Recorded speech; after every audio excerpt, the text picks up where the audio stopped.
Hello dear student, आप लोग कैसे हैं। मैं उम्मीद करता हूँ आप स्वस्थ और मस्त होंगे। आज हम अपराध की समाजशास्त्रीय व्याख्या पर चर्चा करेंगे। यह समाजशास्त्र की एक महत्वपूर्ण अवधारणा है। इससे पहले हम लोगों ने अपराध की कानूनी व्याख्या पर चर्चा की थी। यदि आपने उस वीडियो को नहीं देखा है तो मैं उस वीडियो का लिंक इस वीडियो के डिस्क्रिप्शन में दे दूँगा, जहाँ से आप उसे देख सकते हैं। और यदि आप समाजशास्त्र से इस तरह के ही अपडेटेड नॉलेज चाहते हैं तो मेरे चैनल को सब्सक्राइब कीजिए। और इस वीडियो के पीडीएफ डाउनलोड करने का लिंक मैं इस वीडियो के डिस्क्रिप्शन में दे दूँगा, जहाँ से आप अपराध की समाजशास्त्रीय व्याख्या से संबंधित पीडीएफ डाउनलोड करके पढ़ सकते हैं। यदि आप सोशियोलॉजी विषय पर BA, MA, net, set, JRF या सीजीपीएससी की तैयारी कर रहे हैं तो मेरे चैनल को सब्सक्राइब कीजिए, ताकि आगे आने वाली जानकारियाँ आपको मिलती रहें। आगे मैं सीजीपीएससी के मुख्य परीक्षा के सिलेबस पर वीडियो लाऊंगा। अभी बीए द्वितीय वर्ष के पाठ्यक्रम पर वीडियो ला रहा हूँ। इसी तरह से आगे क्रमशः नेट, सेट की परीक्षाओं के लिए भी वीडियो लाऊंगा। तो चलिए शुरू करते हैं हमारा आज का ये वीडियो।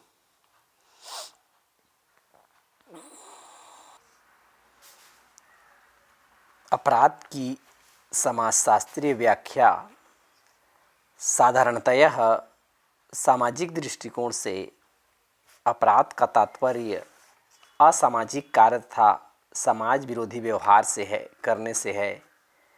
विस्तृत रूप में कहा जा सकता है कि किसी समय विशेष में समाज में प्रचलित सामाजिक मूल्यों, सामाजिक आदर्शों, सामाजिक प्रतिमानों के विरुद्ध कार्य या व्यवहार करना अपराध है, जिसके लिए सामाजिक दंड की स्वीकृति होती है। समाजशास्त्रीय व्याख्या में अपराध की परिस्थितियों पर अधिक जोर दिया जाता है और यह जानने का प्रयास किया जाता है कि वे कौन सी परिस्थितियां हैं जिनमें व्यक्ति को अपराध करने के लिए प्रेरित करती हैं। यदि हम समाजशास्त्रीय दृष्टिकोण से अपराध की जब विवेचना करते हैं तो अपराध को विधि शास्त्र के साथ अर्थात विधान से न जोड़कर समाज के रीति रिवाजों और प्रथाओं के साथ उनके संबंध के आधार पर अपराध की विवेचना करते हैं। अतः वह कार्य या कृत्य समाजशास्त्रीय दृष्टिकोण से अपराध है जो समाज के रीति रिवाजों की अवहेलना करता है, उनका उल्लंघन करता है, उनको तोड़ता है और उनका खंडन करता है। यह जरूरी नहीं है कि जो कार्य सामाजिक शास्त्रीय अवधारणा के आधार पर अपराध माना जाता हो वह कानूनी आधार पर भी अपराध हो। जैसे इसे एक उदाहरण के द्वारा समझते हैं। जैसे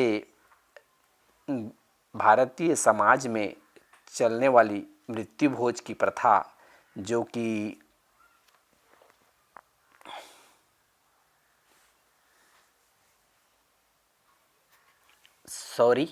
भारतीय समाज में इतना कठोर है कि भारतीय समाज में अंतर्जातीय विवाह करने पर कठोर दंड का प्रावधान है।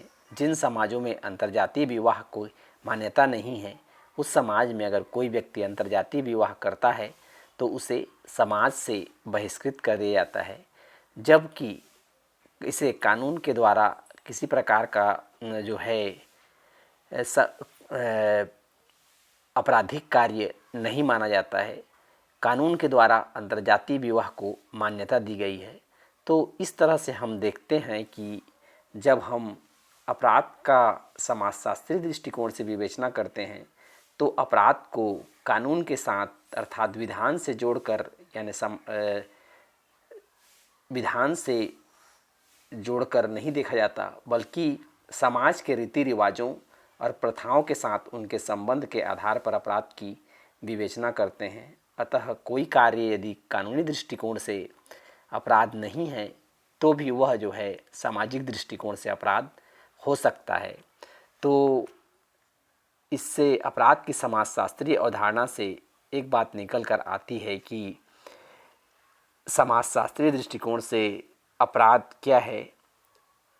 किसी समय विशेष में समाज में प्रचलित सामाजिक मूल्यों, सामाजिक आदर्शों और सामाजिक प्रतिमानों के विरुद्ध कार्य या व्यवहार करने को ही अपराध कहा जाता है।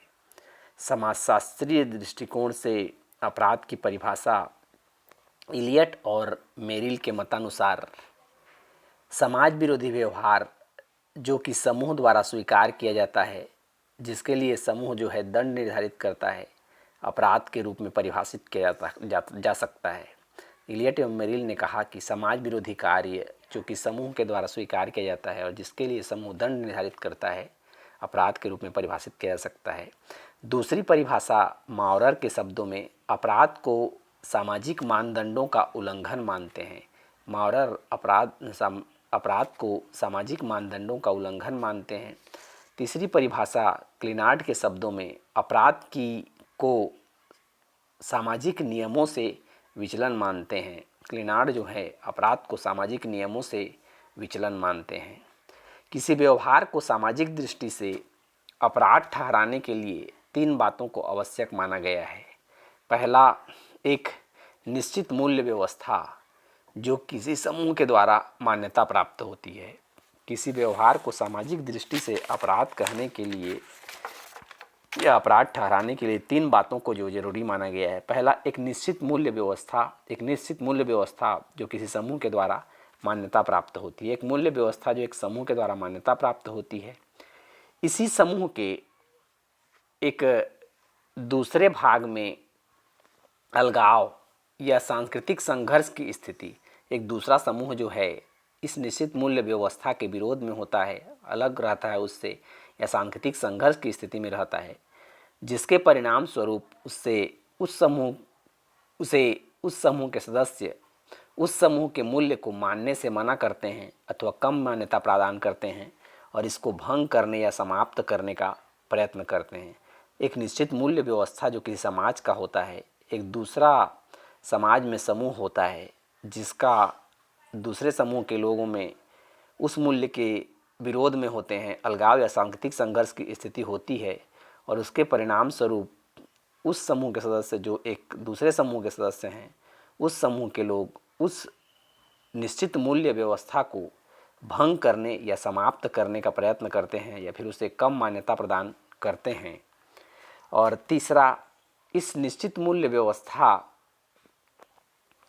को वो जो निश्चित मूल्य व्यवस्था एक समूह का है, एक निश्चित मूल्य व्यवस्था को समूह में मान्यता प्रदान करने वालों के द्वारा, समूह में मान्यता प्रदान करने वाले लोगों के द्वारा न मानने वालों के ऊपर कठोरता से थोपा जाता है। जो लोग अलगाव या सांस्कृतिक संघर्ष की स्थिति में थे, उन लोगों के ऊपर जो लोग इस निश्चित मूल्य व्यवस्था को मानते हैं, उनके ऊपर कठोरता से थोपते हैं और इस मूल्य को मनवाने के लिए प्रयत्न किया जाता है।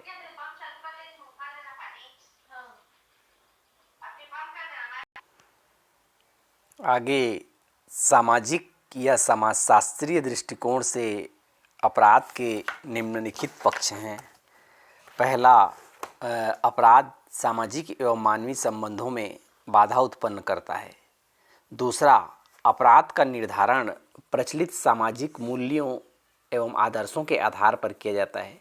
जिस समाज में जैसा सामाजिक मूल्य है, जैसा आदर्श है, उसके आधार पर अपराध का निर्धारण किया जाता है। जो कार्य सामाजिक मूल्य एवं आदर्शों को तोड़ते हैं वे अपराध माने जाते हैं, है ना। तो इस तरह से समाजशास्त्रीय दृष्टिकोण से अपराध के लिए पहला, सामाजिक एवं मानवीय संबंधों में अपराध क्या करता है, बाधा उत्पन्न करता है। अपराध का निर्धारण जो है, जो जैसा समाज है उस समाज में प्रचलित सामाजिक मूल्यों एवं आदर्शों के आधार पर अपराध का निर्धारण किया जाता है। जो कार्य सामाजिक मूल्य एवं आदर्शों को तोड़ते हैं अपराध माने जाते हैं। अपराध समाज व्यवस्था एवं एकता के लिए जो है खतरनाक माना गया है। अपराध जो है किसी सामाजिक व्यवस्था और एकता के लिए खतरनाक होता है।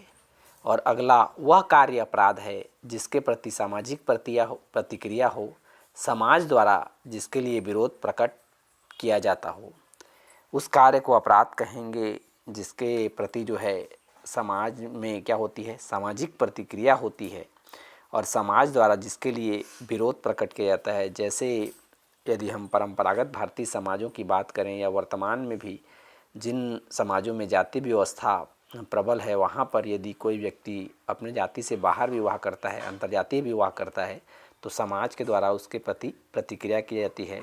तो इस तरह से वह सामाजिक दृष्टिकोण से अपनी जाति से विवाह करना, बाहर विवाह करना अपराध माना जाता है। तो इस तरह से यदि कोई व्यक्ति अंतर्जातीय विवाह करता है तो उसके प्रतिक्रिया के फलस्वरूप व्यक्ति को क्या कर दिया जाता है, समाज से बहिष्कृत कर दिया जाता है। तो इस तरह से अपराध वह कार्य है जो जिसके प्रति सामाजिक प्रतिक्रिया हो, समाज द्वारा जिसके लिए विरोध प्रकट किया जाता हो। अगला है, अपराध के लिए समाज के द्वारा दंड की व्यवस्था की गई है, जिससे कि भविष्य में इस प्रकार के व्यवहार को दोबारा दोहराए ना जाएं। यदि कोई व्यक्ति, जैसे कि मैंने बताया, यदि अपने जाति से बाहर विवाह करना सामाजिक दृष्टिकोण से अपराध है, तो यहाँ पर दंड का भी प्रावधान किया गया है। यदि कोई व्यक्ति यदि अपने जाति से बाहर विवाह करता है तो उसे समाज से बहिष्कृत कर देते हैं, ताकि भविष्य में कोई व्यक्ति दोबारा इस कार्य को न दोहराए, इस तरह से समाज में अपराध न हो। तो मैं उम्मीद करता हूँ कि आप लोगों को अपराध की समाजशास्त्रीय अवधारणा समझ में आ गई होगी।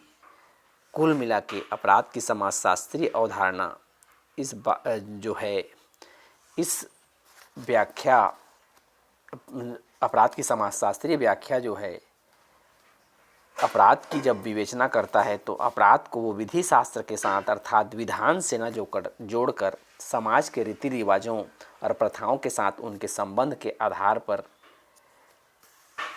अपराध की विवेचना करते हैं।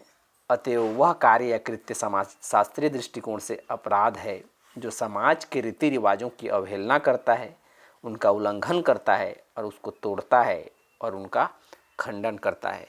मैं उम्मीद करता हूँ कि आप लोगों को अपराध की समाजशास्त्रीय व्याख्या समझ में आ गई होगी। यदि वीडियो पसंद आया हो तो इसे लाइक कीजिए, अपने दोस्तों तक शेयर कीजिए, और यदि आपके कोई प्रश्न हो तो मुझे कमेंट सेक्शन में कमेंट कर सकते हैं। साथ ही मेरे चैनल को सब्सक्राइब कीजिए। यदि आप BA, MA, net, set, CGPSC या UPSC परीक्षा की तैयारी कर रहे हैं तो इस प्रकार से समाजशास्त्र की जानकारी के लिए मेरे चैनल को सब्सक्राइब कर सकते हैं। फिर मिलते हैं एक नए वीडियो में, तब तक के लिए bye bye. Thank you for watching this video.